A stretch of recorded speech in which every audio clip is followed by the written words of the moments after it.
Are you navigating the challenging waters of unemployment in Idaho and totally unsure where to start? Look, it can definitely feel overwhelming, but here is the good news. In just a few clicks, you can unlock the financial support you need without even leaving your couch.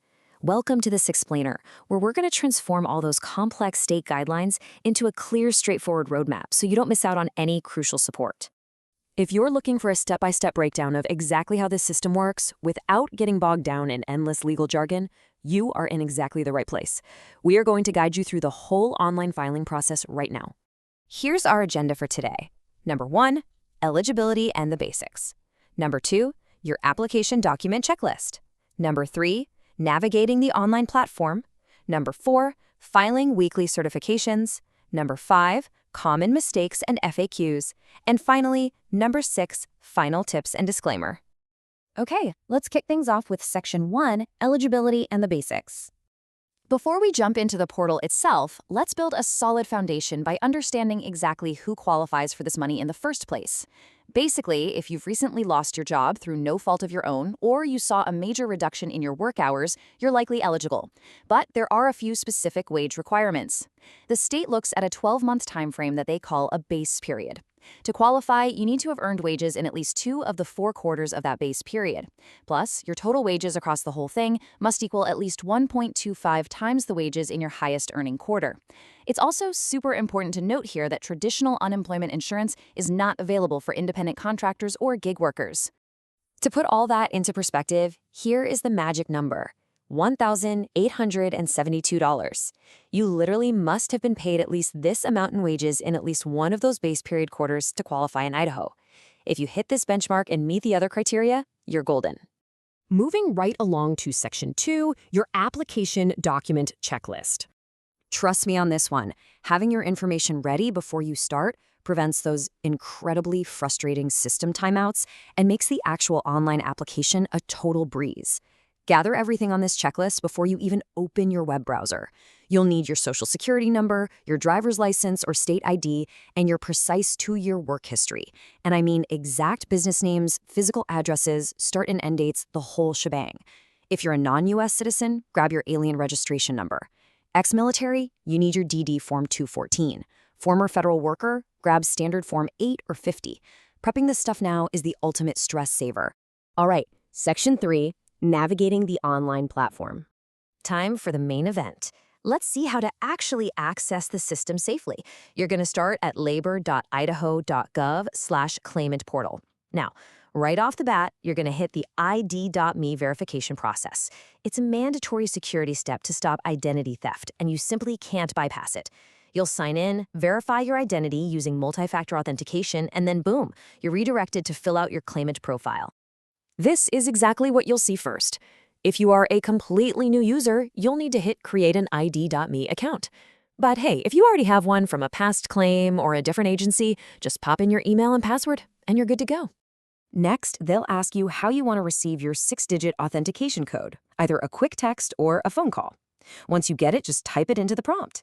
After that, you just authorize ID.me to share your verified data with the Department of Labor, and you're in. Now for Section 4. Filing weekly certifications.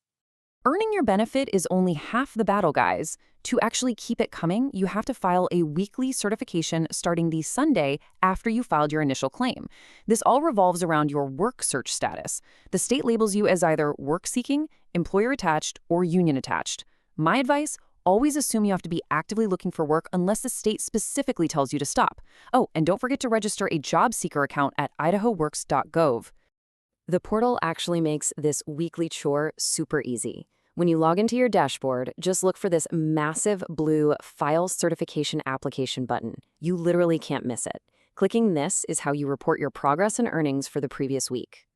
Now, if your status is work-seeking, burn this number into your brain. 5. You are strictly required to complete and report at least 5 valid work search actions every single week. Submitting applications, doing interviews, networking, it all counts. But you absolutely must hit 5 to keep your benefits. Let's clear up a common point of confusion: work-seeking versus employer-attached. Like we just said, work-seeking means doing those 5 mandatory job contacts every week. But if you're employer-attached, meaning you're a seasonal worker or temporarily laid off but you have a definite return date within 16 weeks, you are actually exempt from those 5 weekly searches. You just have to stay in touch with your boss and be ready to jump back in when they call. Almost to the finish line. Section 5. Common mistakes and FAQs.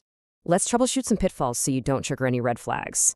Listen, it is incredibly crucial to accurately track your job contacts. Falsifying your work search records is straight up fraud. That means denied benefits, nasty financial penalties, and even criminal charges. Just don't risk it. Other big mistakes? Forgetting to report part-time income, not expanding your job search, or failing to keep a personal log of where you applied. And hey, if you get stuck on that ID.me step, don't panic. Just head over to help.id.me for direct assistance. A question we get all the time. How long does it actually take to get paid? Well, generally speaking, it takes up to 21 days for that very first claim payment to reach you, assuming your application was flawless. So you'll definitely want to plan your budget with that roughly 3-week waiting period in mind, though they do process them as fast as humanly possible. And finally, Section 6, Final Tips and Disclaimer. You now have the exact roadmap to confidently conquer the Idaho claimant portal. With your documents prepped and the whole ID.me process demystified, what is stopping you from securing your benefits today? By carefully following these steps, crushing your 5 weekly searches, and tracking everything, you can maintain your benefits completely stress-free. Just a quick heads up before we wrap. This explainer is intended for informational purposes only. Rules can change, so please always refer directly to the Idaho Department of Labor for the most current information and guidelines concerning unemployment benefits. Securing your benefits definitely takes a little diligence, but isn't 20 minutes of preparation a week absolutely worth protecting your financial safety net? Get out there, stay proactive, and take control today.